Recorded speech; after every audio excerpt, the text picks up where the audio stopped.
മരം കോച്ചുന്ന മഞ്ഞ്, പോരാത്തതിന് വന്യമൃഗശല്യവും. ഒരു രാത്രി മുഴുവനും അകലെ ഡിവൈഎസ്പി എസ് ജയകൃഷ്ണനും സംഘവും കഴിച്ചുകൂട്ടിയത് ഇങ്ങനെയുള്ളിടത്താണ്. ഞങ്ങളൊരു പതിവ് കോമ്പിംഗ് ഓപ്പറേഷന് പോയതാണ്. ഫോറസ്റ്റ് ഒഫീഷ്യൽസിനെയും ഒക്കെ കൂട്ടിയിട്ടാണ് പോകുന്നത്. ഇച്ചിരി ലേറ്റായി, ഞങ്ങളുടെ പണി കഴിഞ്ഞപ്പോൾ കുറച്ച് ലേറ്റായി. അപ്പോൾ പിന്നെ അവർക്ക് ഡയറക്ഷൻ കറക്റ്റായിട്ട് കിട്ടിയില്ല. കഞ്ചാവ് തോട്ടം നശിപ്പിക്കാനാണ് ഇന്നലെ രാവിലെ 14 അംഗ സംഘം സൈലന്റ് വാലിയോട് ചേർന്ന വനത്തിലെത്തിയത്.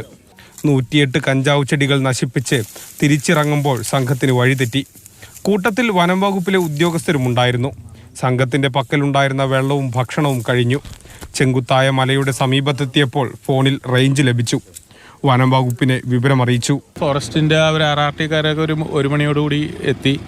പിന്നെ GPS ഒക്കെ ഉപയോഗിച്ച് ഞങ്ങൾ പ്രത്യേകിച്ച് അവരുടെ ഒരു ഹെൽപ്പോടുകൂടി ഞങ്ങൾ താഴോട്ടെത്തി. ആനയുടെ ശല്യവും കാര്യങ്ങളൊക്കെ ഉണ്ടായിരുന്നു. ഞങ്ങൾ അതിനുള്ള പ്രിക്കോഷൻസ് ഒക്കെ ഉണ്ടായിരുന്നു. ഞങ്ങളെല്ലാ പാർട്ടിയെല്ലാം വെൽ പ്രിപ്പയർഡ് ആയിട്ടാണ് പോയത്. ഉടൻ തന്നെ വനം വകുപ്പ് സംഘം പോലീസ് ഉദ്യോഗസ്ഥർ കുടുങ്ങിക്കിടക്കുന്നിടത്തേക്ക് തിരിച്ചു. ഉദ്യോഗസ്ഥർക്ക് ഭക്ഷണവും വെള്ളവും നൽകി. രാത്രിയായതിനാൽ തിരിച്ചിറങ്ങുന്നത് സുരക്ഷിതമല്ല. വന്യമൃഗങ്ങളുടെ ശല്യമുണ്ട്.